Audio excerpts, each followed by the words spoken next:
என்னோட வேண்டுதல் யாரு கேட்டுச்சோ இல்லையோ, அந்த கடவுள் கேட்டுச்சுன்னு நெனைக்கிறேன். ஏன்னா, இதுக்கு முன்னாடி நான் யூஸ் பண்ணிட்டு இருந்த செமி ஆட்டோமேட்டிக் வாஷிங் மிஷின் என்ன வெயிட்டிங்லேயே வெறியேத்திட்டு இருந்துச்சு. ஒரு வழியா அது இப்போ ரிப்பேர் ஆயிடுச்சு. ஸோ, அத ரீப்ளேஸ் பண்றதுக்கு தான் இந்த சாம்சங் டாப்போட full automatic washing machine order பண்ணியிருக்கேன். அதோட ரிவ்யூ எப்படி இருக்குன்னு பார்க்கலாமா? இது ப்ரொமோஷன் வீடியோலாம் இல்லைங்க. ஜஸ்ட் என்னோட ரிவ்யூ தான். இது வந்து நான் Amazonல ₹21,000க்கு வாங்கினேன். இன்ஸ்டாலேஷன் ஃப்ரீன்னு தான் சொன்னாங்க. பட் அவங்க வரதுக்கு 1 டே ஆகும்னு சொன்னாங்க. அது வரைக்கெல்லாம் எங்களால் வெயிட் பண்ண முடியாதுன்னு சொல்லிட்டு நாங்களே இன்ஸ்டாலேஷன் ஸ்டார்ட் பண்ணிட்டோம். இது நான் ஒரு பியூட்டிஃபுல்லான லைட் கிரே கலர் தான் ஆர்டர் பண்ணியிருந்தேன். இதில் எக்கோ பபிள்ஸ் டெக்னாலஜின்னு ஒன்று கொடுத்துருக்காங்கங்க. அது எப்படி ஒர்க் ஆகுதுங்கிறத நான் அப்புறம் சொல்கிறேன். இதுக்கு 8 ஸ்டார் ரேட்டிங் கொடுத்துருக்காங்க. அது மட்டும் இல்லாமல் 8 கிலோ வரைக்கும் நீங்கள் ட்ரெஸ் போட்டுக்கலாம். 10 இயர்ஸ் மோட்டர் வாரண்டி கொடுத்துருக்காங்க. 2 இயர்ஸ் காம்ப்ரஹென்சிவ் வாரண்டி கொடுத்துருக்காங்க. இது பார்க்கறக்கு டச் மாதிரி தெரியும். ஆனால் இது டச் இல்லைங்க, பட்டன் டைப் தான். நீங்கள் கான்ஃபிகரேஷன்லாம் இங்கே பண்ணிக்கலாம். சைடில் வந்தீங்கன்னா 2 ஹேண்ட்ஸ் கொடுத்துருக்காங்க. இந்த சைடு ஒன்று, அந்த சைடு ஒன்று. இதை நீங்கள் ஹோல்டு பண்ணி வாஷிங் மிஷினை லிஃப்ட் பண்ணிக்கலாம்.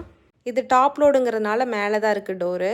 இது வந்து டிரான்ஸ்பரண்ட் கிளாஸில் கொடுத்துருக்காங்க. இன்ஸ்ட்ரக்ஷன் ஷீட்டு கொடுத்துருக்காங்கங்க. அது மட்டும் இல்லாமல் இன்லெட் அவுட்லெட் பைப்பு கொடுத்துருக்காங்க. கீழே எலி வந்து ஒயரை கடிக்காமல் இருக்கிறதுக்கு ஒரு போர்டும் கொடுத்துருக்காங்க. அது நம்ம கீழே ஃபிக்ஸ் பண்ணிக்கணுமா. இதுதான் அந்த எலிகளிடமிருந்து வாஷிங் மிஷினை காப்பாற்றும் அதிநவீன கருவி. இது வந்து சாஃப்ட் க்ளோசிங் டோருங்கிறதுனால ரொம்ப மெதுவாக தான் க்ளோஸ் ஆகுது. எங்களோட பால்கனி ரொம்ப சின்னதுங்க. அதனால கஷ்டப்பட்டு தான் இதை நாங்கள் இங்கே ஃபிக்ஸ் பண்ணோம். இதுக்கு ஒரு கவர் வாங்கியிருந்தேன். இதில் எது ஃப்ரண்ட்டு பேக்குன்னு கண்டுபிடிக்கவே 10 நிமிஷம் ஆயிடுச்சு. எங்கள் பால்கனி வந்து ரோட் சைடில் இருக்கனால நிறையா டஸ்ட்டு வரும். ஸோ அதுக்காக தான் இந்த கவர் நான் ஆர்டர் பண்ணியிருந்தேன். இதை நான் தனியாக தான் ஆர்டர் பண்ணியிருந்தேங்க. வாஷிங் மிஷின் கூட வரல. இதை கஷ்டப்பட்டு கண்டுபிடிச்சி எப்படியோ வாஷிங் மிஷினுக்கு போட ஸ்டார்ட் பண்ணிட்டேன். அதே மாதிரி கீழே இருக்க ஸ்டாண்டுமே நாங்கள் தனியாக தான் வாங்கினோம். வாஷிங் மிஷின் கூட வரல. கவர் போட்டதுக்கப்புறம் இப்படி தான் இருக்குது.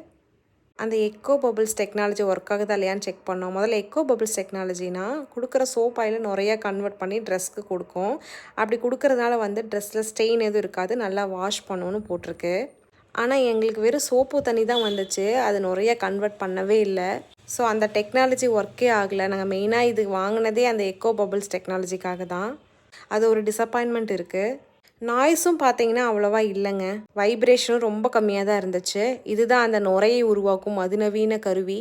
இது ஸ்பின் பண்ணி நுரையா கன்வெர்ட் பண்ணும். கூடவே கொஞ்சம் திங்ஸ் வாங்கினேங்க, ட்ரெஸ்ஸு நல்லா வாஷ் பண்ணுங்கிறதுக்காக. இது வந்து க்ளீன் பண்ணுறக்கான லிக்விடு. இது வந்து டஸ்ட் ஏதாவது இருந்தால் அப்சர்வ் பண்ணிக்குமா.